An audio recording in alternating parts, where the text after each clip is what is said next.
What's up everyone, welcome back to the channel. We're going to be talking about the reliability of the Mazdaspeed 3 and of course Speed 6 because they have got the same engine. And the three common issues that these cars have. We're going to talk about the symptoms, the cause, and how we can fix it. We've of course going to be talking about your turbo seals, your high pressure fuel pumps, and our supposedly weak rods. Are you sure With that done, let's get into it.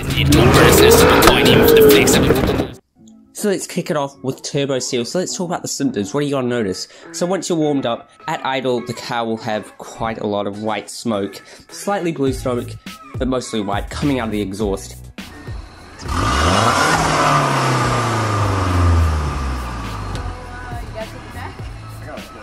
This is very noticeable, you know, if you're at the lights or something. You also may notice that your car is going through a lot more oil than it used to. Or, you know, car shouldn't really burn through oil, but yeah. However, you won't see any loss in performance, but, you know, you'll still hit peak boost and all that. So what's happening here? Obviously this is burning of oil inside the turbo. But what happens? What is a turbo seal? So it sits in around the bearings of the turbo and it sort of looks like a piston ring. This thing can corrode and then it causes your car to start smoking. Not great, and this is a bigger issue than you think. You see, to stop it, you can't just replace the turbo seals. You have to get a whole new turbo. Yeah, that's not cheap. When, you know, an OEM new one is like $1,000. So we need to talk about how we can prevent this from happening. So first off, we have to say that if you get a decat downpipe, it will make it happen more and sooner. But the decat gives so much power. It's not that bad how much the decat adds, but it's gotta be worse than before, so just keep that in mind. Some things that can help you with this to stop it from happening would be doing frequent oil changes, doing about every 5,000 miles, or less would be better. When you go for a drive, you want to let the car warm up. You want to have all the oil flowing through correctly and all that. You also, this is very important, want to let it cool down. So after a drive, just leave it idling for 30 seconds. It's got to get all that hot oil out of the turbo, because if you just turn the car off, that hot oil's got to sit there and it's got to corrode away your turbo seals. You could of course then install a turbo timer if you don't want to wait in the car for 30 seconds.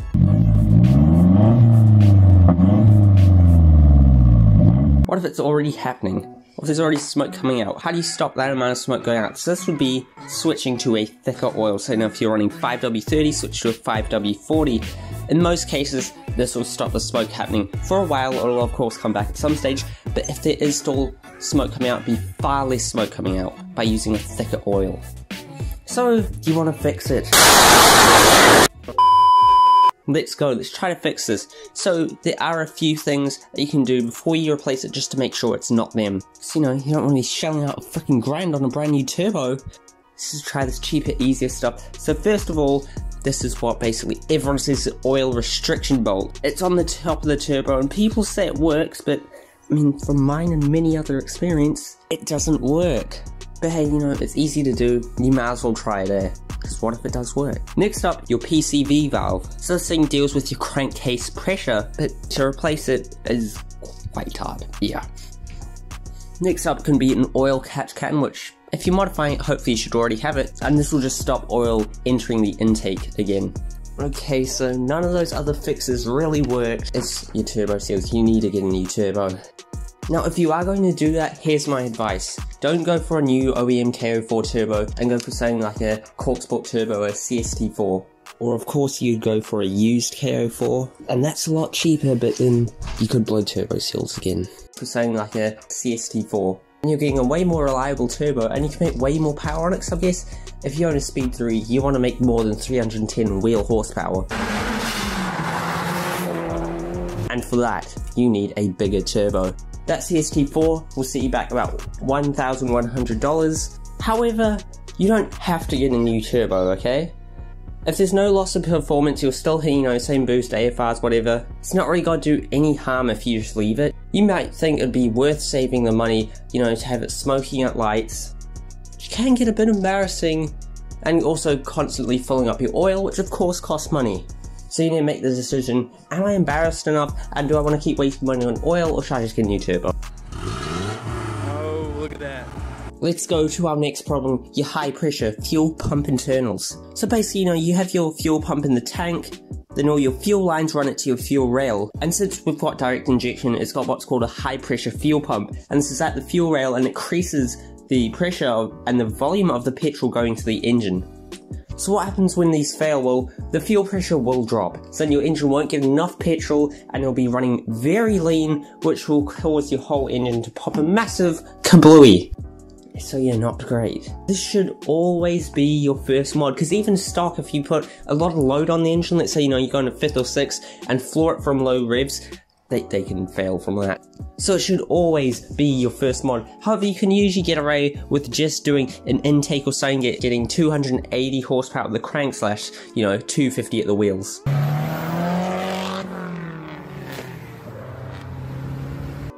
But it's not really advisable. And how much does a high pressure fuel pump internals cost? $350 US. Because remember, it's just the internals, not the whole fuel pump. Next up, our supposedly weak rods. They're really not that weak. Are you sure about that? This is the weakest part of our engine, and all our internals and all that. And you know, due to the long stroke and the rod itself, it's what fails first when you make power. You know, people act like they're so weak and, you know, you gotta throw a rod. You know, listen, you only gotta throw a rod if you don't know what you're doing. If you've just hopped out of your little 1 litre Fiesta, you're like, oh yeah, I'm gonna slap on an exhaust, a turbo intercooler, you gotta bend a rod, mate. If you don't do oil changes, or you just do it, like, you know, every 30,000 miles, you have to understand this is a fast car, and these cars require attention. You have to do everything correctly, and then your car will be fine. So what you gotta do, you gotta follow, you know, the mod guide we did. Link in the top right hand corner of the screen, let's go! You know, you don't want to run too much boost or timing for the hardware, because remember, you can run 400 wheel horsepower on these. Next up, you also have to get a good tuner. That is so important. You have to get one that specializes in MPS. It's not, you know, your mate Bevo and Shazza, who have tuned cars for the past 30 years, because they do not tune MPSs or Mazdaspeeds, so go away.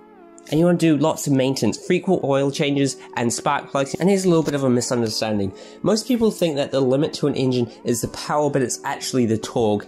So like I said, these had about 400 wheel horsepower, most importantly 400 wheel torque in foot-pounds.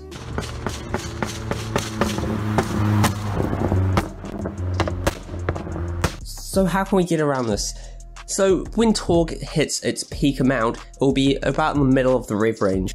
So your tuner will then map in some turbo lag earlier in the rev range, so that then in that range the boost is lower and the torque is lower. And then as you go up further in the RPMs, the torque is naturally lowering, so you can raise the boost. You also want it mapped really nice and linearly. You don't want all the torque just arriving bang at once, stressing out the rods. And with that, you should be pretty damn good. If you thought this video was useful or you did enjoy, surely a like would be so appreciated. Thank you guys so much for watching. If you want to see any more videos, comment them down below, and see you next time.